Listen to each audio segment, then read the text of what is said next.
Hello everybody, welcome back to Feasting with Friends and Family. Today, my guest on the hot seat, my son-in-law, Mr. Bradley. How you doing? I'm good. You ready to get some stuff cooking? Sure, sounds good. Alright, let's heat up some pans. So what are we doing today? Doing some backstrap and some scalloped potatoes. Backstrap. From what kind of animal? It's from a deer. Deer. Venison backstrap. So, and we're actually going to fry it. So we're going to do it kind of like a chicken fried steak. But we're going to do potatoes first because they're going to take, once we get them in the oven, they're going to take about an hour. So we're going to start off with that.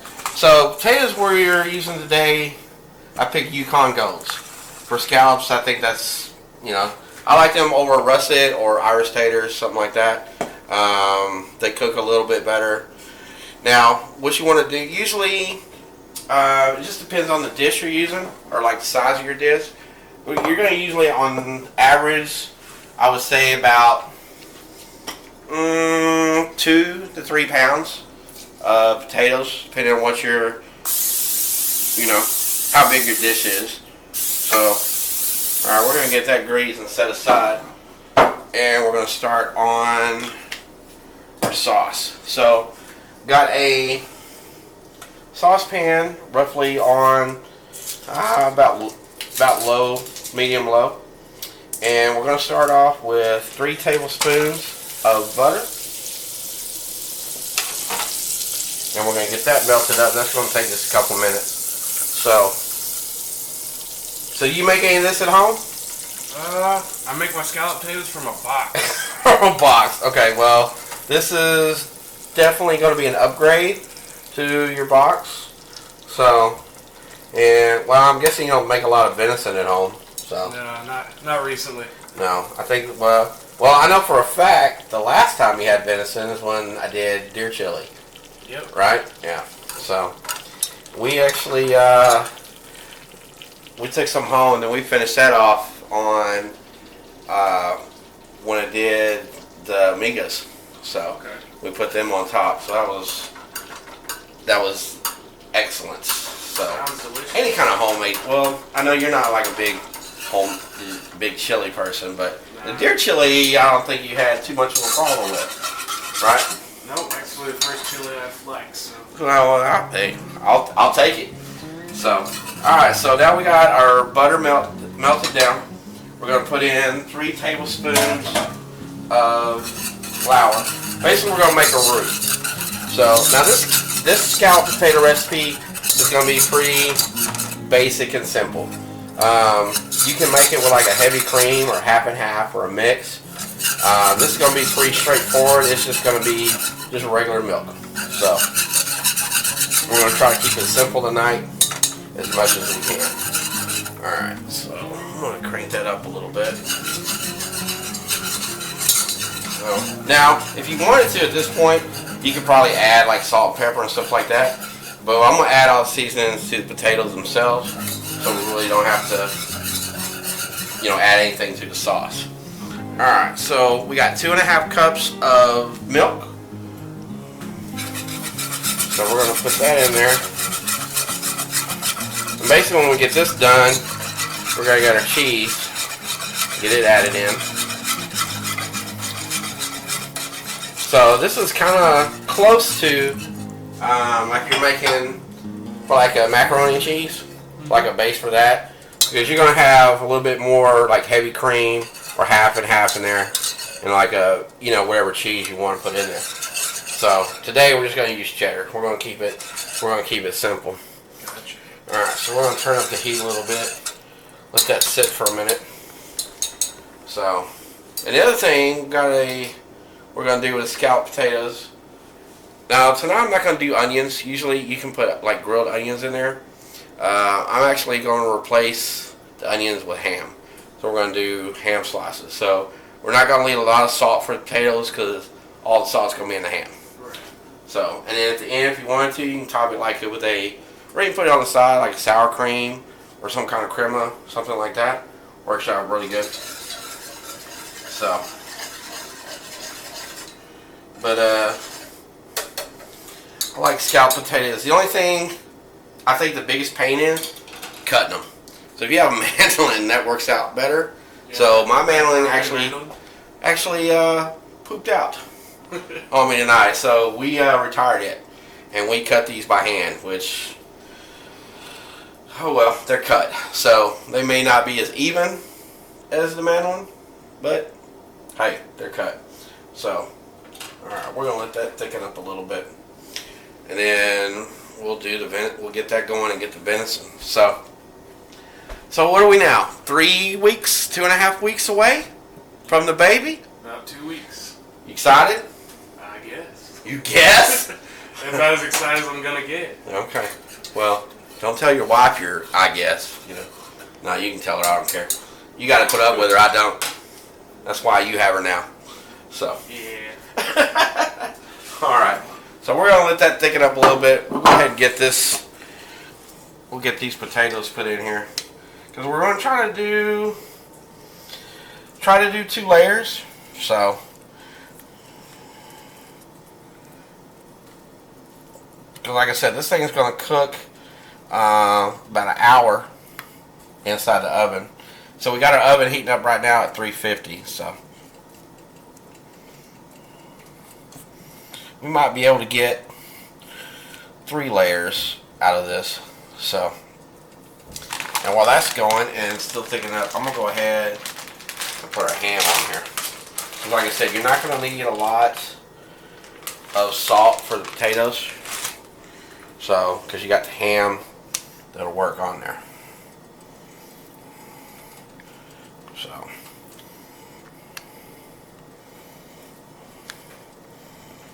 Alright, cool. Let's put that one there.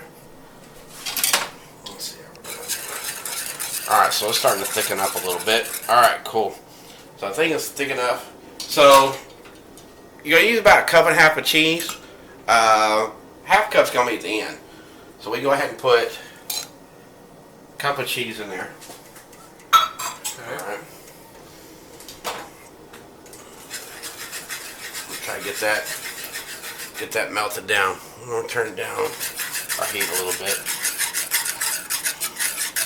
You see now it's starting to thicken up a lot now. Okay.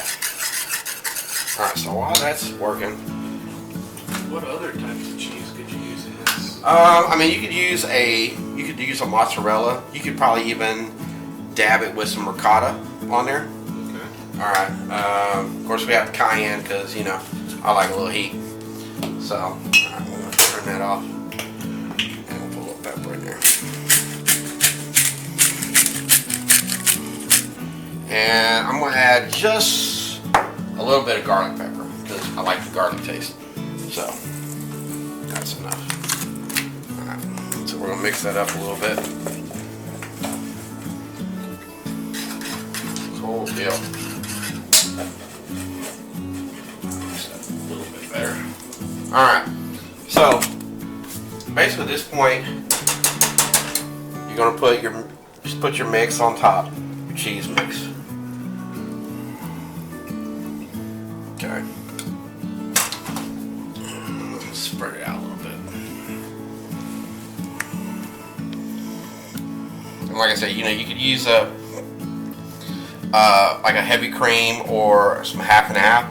But I think the cheese by itself is going to add enough thickness to it so you don't have to worry about it. Alright, so now we just start on our next layer.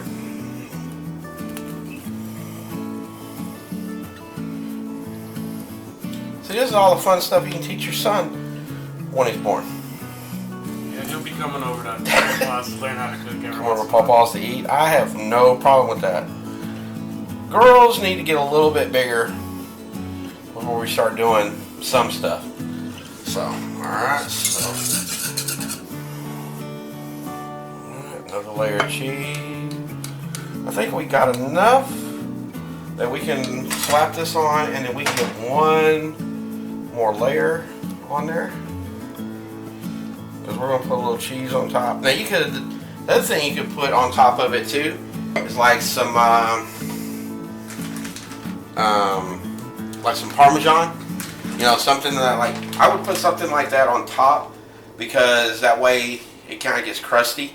So you have that, you know, kind of bite to it when you cut into it. So, and it doesn't have to be like, you know, potatoes, ham, cheese. You can do it however, because, you know, this layer is definitely a little bit different, but, you know, it gives it a little bit better, you know, mix. And plus the ham, I think, gives it just another layer of texture. Alright, so, alright, we're going to get this on there, and then we're going to top it with some cheese.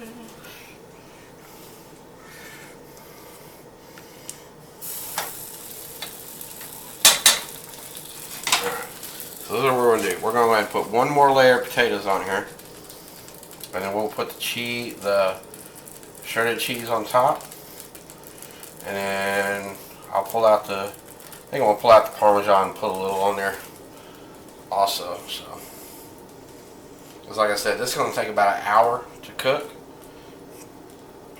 but it is going to be a lot better than the box kind that you eat. Alright, so we're going to get that spread out. Alright, I think we should put a little parmesan on there. Give it a little bit better texture. So I'm going to throw that on there.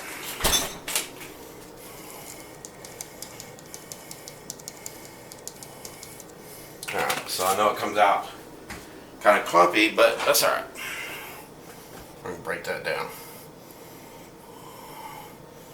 Alright, that should be almost good. Let me hit this other side.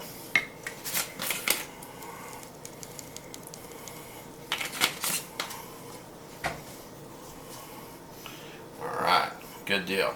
Alright, so we got our oven 350.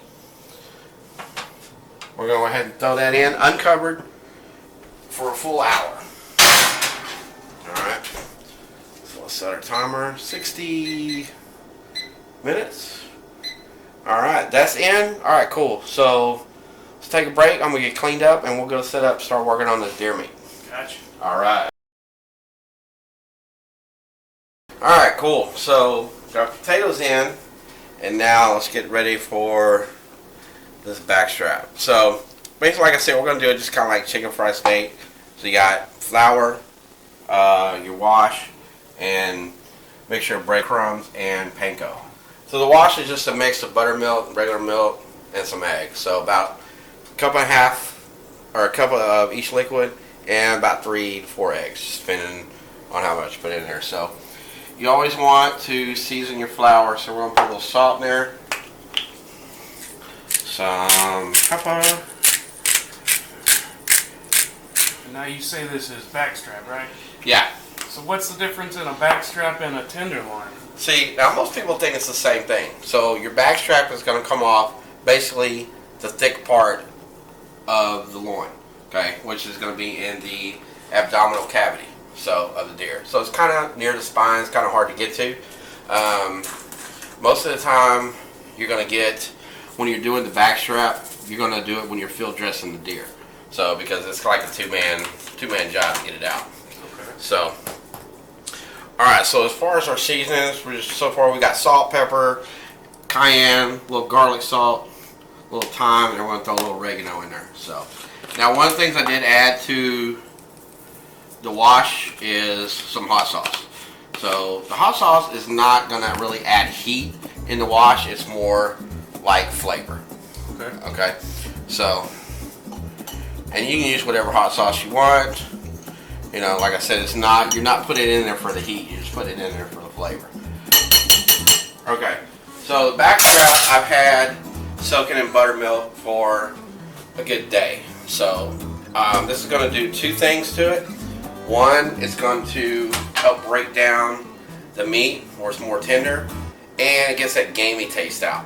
Okay, so I'm going to get these out of here and get them washed off real quick.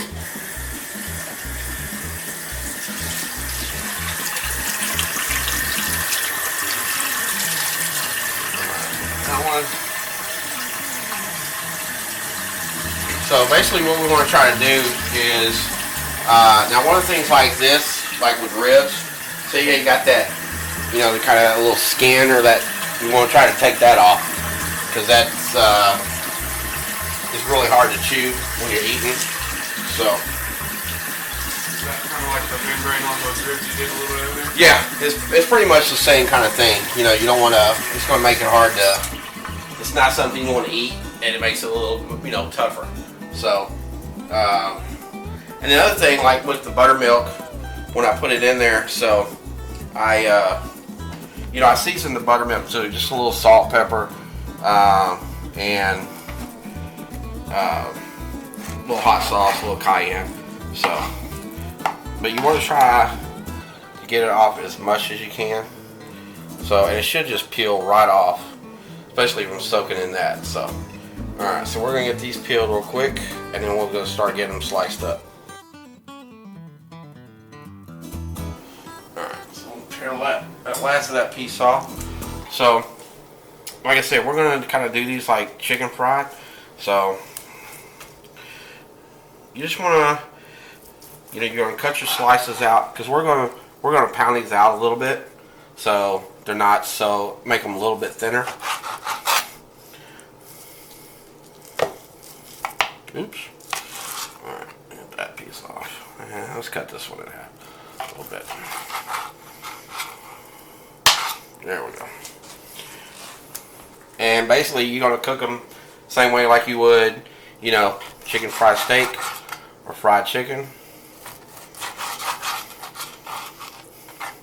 And since they've been sitting in that buttermilk, you know, for a while, they're going to be real tender. So, and we're not going to have to, I mean, these are kind of small pieces, so we're not going to have to pound them out too much. But you want to try to tenderize it a little bit more with the mallet. So, because a lot of times, like when you go buy a tenderloin, you're going to get it in this one big, it's like a log, I guess you could say. So, that's a lot. Because you can get more, probably better slices. These are going to be a little bit uneven. But, like I said, once we get them pounded out a little bit, they'll be fine.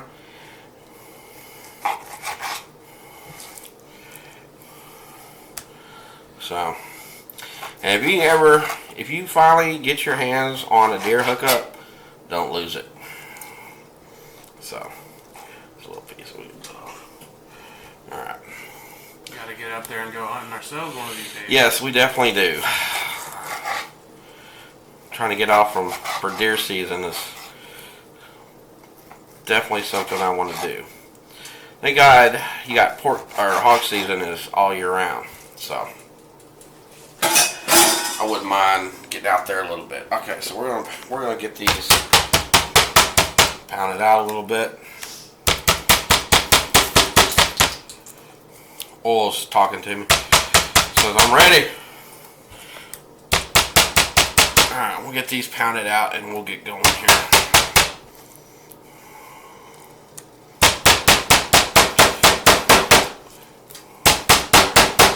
There we go.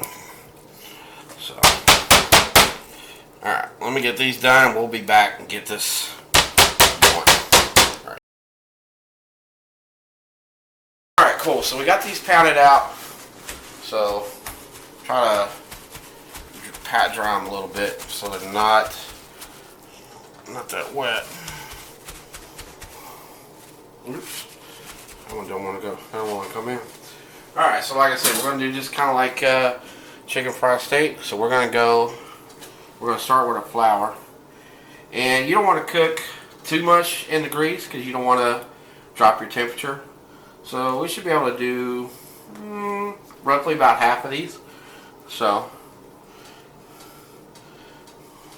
get them shook off. We're going to stick them in there. And my suggestion is make sure you have a dry hand and a wet hand. So that way you don't get clumps. So, because what I'll do when I'm doing this is I'll take it out here and put it in the breadcrumbs and I still have my dry hand. So, and you use whatever, I mean if you wanted to, you could actually go back to flour. I like the panko and breadcrumb mixture a little bit better. So, alright. So I use my dry hand a little bit more than I wanted to. Alright. So, basically just so that you don't have to let them sit in there very long. put them in there. We're gonna get these. And I've already switched my hands up, which I didn't want to do. That's all right. We can fix that.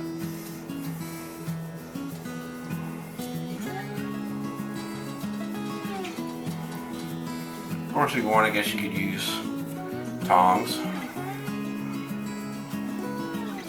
That takes all the fun out. Yeah, that takes all the fun out of it. You can't play with your food. What's wrong? Is that all of it? It's all of it. All right, hang on just a second here.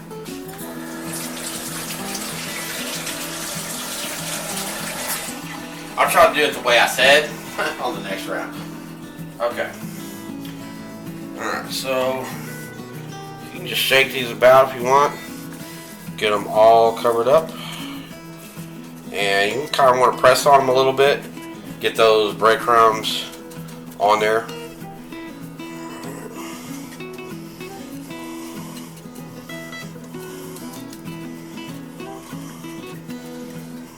Alright, cool deal. So now we got them. Alright. Now these are only going to take about like 3-4 minutes on each side. And when you're putting them in, you want to make sure you're putting them away from you. Drop them away from you. That way the grease don't splatter on you.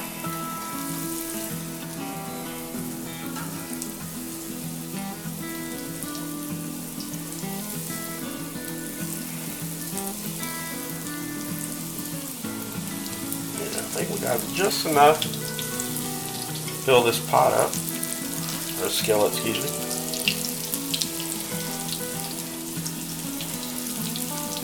Alright, so we're going to let them go, excuse me, about 3-4 minutes. And then we'll flip them over. And once we flip them, should be just a couple minutes on the other side, and they'll be good to go. So, and we got about 15 minutes or so left on potatoes, so they'll be all good to go. Alright, so I guess we can do while we get them going. We'll go ahead and get these ready.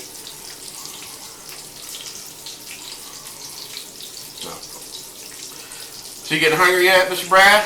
I've been hungry since I got here. Son-in-law of mine, yeah. We may have to go triple batch. That's okay.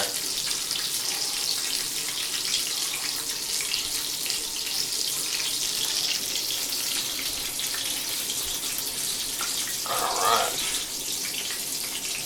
And you can kind of press on these a little bit too with the flour. But, you know, you more or less want to get, because you want to season this, because your breadcrumbs and your, you know, your other sides are already going to have some season in it, you know. So I like getting the flavored breadcrumbs a little bit with garlic and stuff in there. So I think that's the two things I like the most: garlic and cayenne. I can't do without cooking on either one. So, and no paprika, because I don't need your wife coming after me for killing my son-in-law. Yeah, so can't help everything. That's okay. I mean, you know, I'm allergic to stuff. I mean, I'm allergic to mushrooms. So, and that's all I'm in there. So we'll get them folks in there. All right. Those will be about ready to flip over here in just a minute.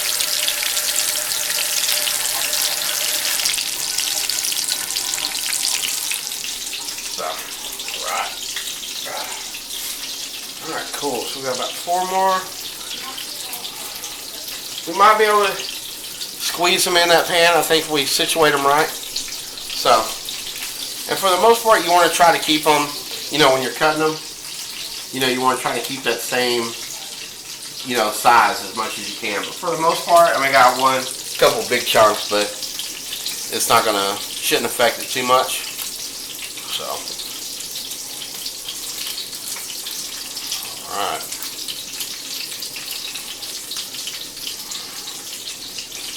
Okay, cool. So, I guess I didn't think about this till just now. Should I, guess we can we'll try to make a little gravy to go with them. Okay. But if not, they'll be fine just like they are. Alright, so we'll go ahead and flip these over. So they're already nice and golden brown on the other side. Looking delicious. They smell delicious. I wish they had smell-o-vision. I think that's the one thing that will revolutionize cooking shows.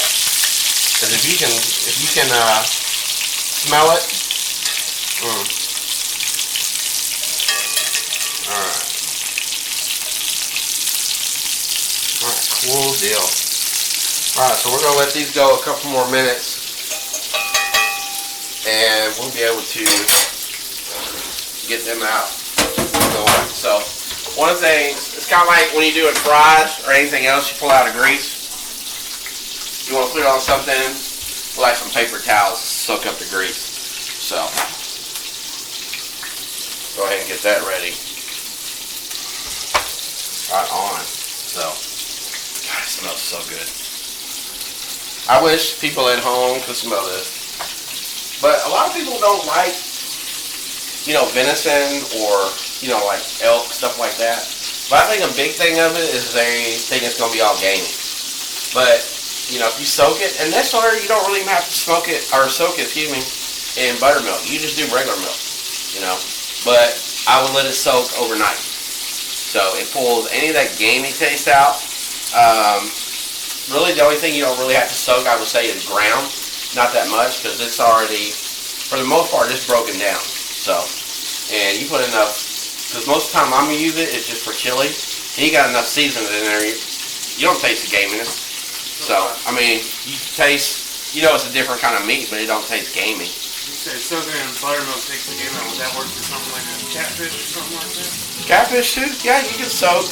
I mean, pretty much you want to try to, when you're doing a meat, like even steaks or whatever, you know, put it in a marinade. Marinade and soak it in buttermilk is the same thing. All you're doing is tenderizing the meat, adding flavor to it. That's why, you know, I wouldn't put it in straight like buttermilk or straight milk. You know, you want to put something in there, salt, pepper, cayenne, garlic, you know, whatever you want. So, that way it's not, you know, you're getting that gamey out and it makes it more tender. Okay, you know, so. Alright, so I think I'm going to have to try that. Yeah, these are done. Now, I don't know if it works for liver, because I don't eat liver. So.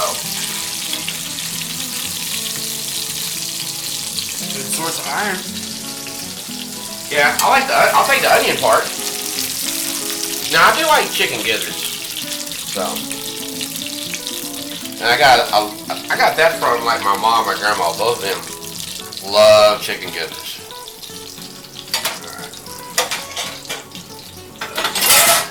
Alright, so let's get these in our breadcrumbs and panko. Get them into the oil. So.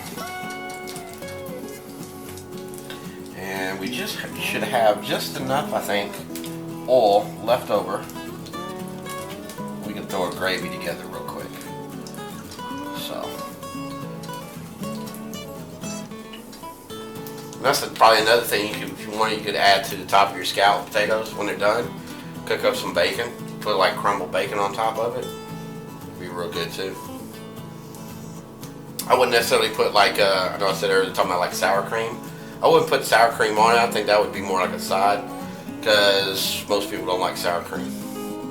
So, myself included. I'm not a big sour cream person. So, alright, cool. That is empty. Let's get this out the way. Wash it up real quick. You can almost smell the hot sauce in there. What kind of hot sauce was that? Just whatever I had on hand. You know, I don't. I have so many hot sauces around. I probably have, I would say, 10 to 12 different hot sauces in the pantry. So it just depends. I like some brands on some things on others. You know, so for like baked potatoes, I like you know, something that I would not put on like a steak or something. You know, so it just depends on, you know, your taste, your palate, stuff like that. Okay, these should be good and coated. All right, cool. Let me get these in.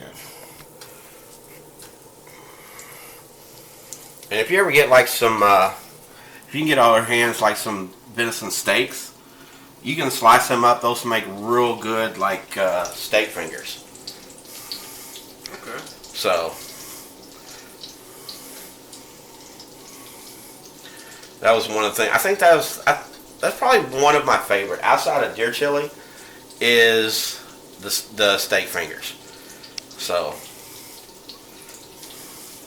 now when I was little, I would do like a regular gravy, but now that I'm older, I like more stuff more hot. So that's why I've got a little cayenne in there. Okay, so we're gonna let them cook because I don't want to drop it down too hard as far as the temperature goes.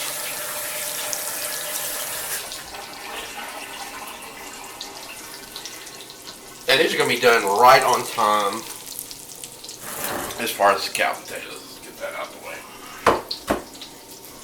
So, but you don't have to have it on like a too high heat, if you're on like an electric stove or like a medium low heat.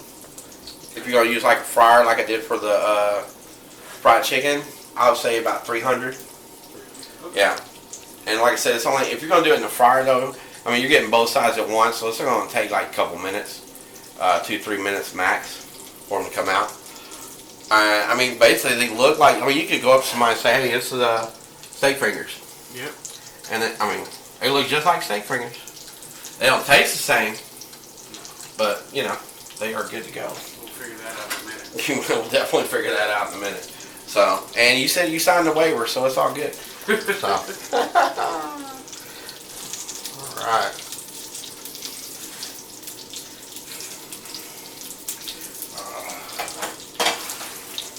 Yeah, I think we'll be able to make a little gravy out of the grease from these. So.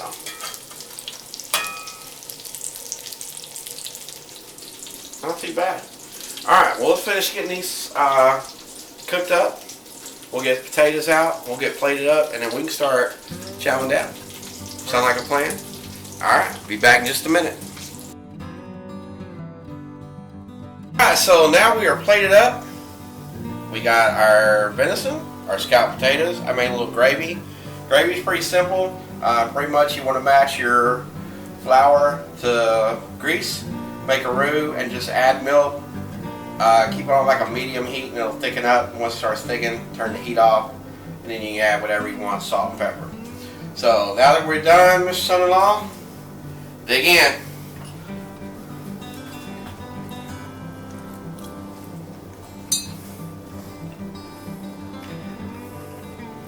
What do you think? It's awesome. Alright, now those ain't box scalloped potatoes, so Let's see here. let's see how we did on that.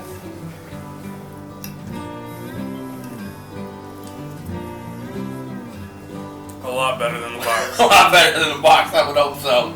Alright, so everything is meet your satisfaction. All good to go. Perfect. Alright, everybody. Well, thank you for joining us for another episode. Hope you're able to try this home. If you can get some, hold of some deer meat. If not, get you a pork tenderloin. You can do the exact same thing. And always remember, I hope you like and share and give this to your friends and have them try it. Make sure you ring that little bell so you're notified of new episodes. And I'll see y'all next time. Cheers. Cheers.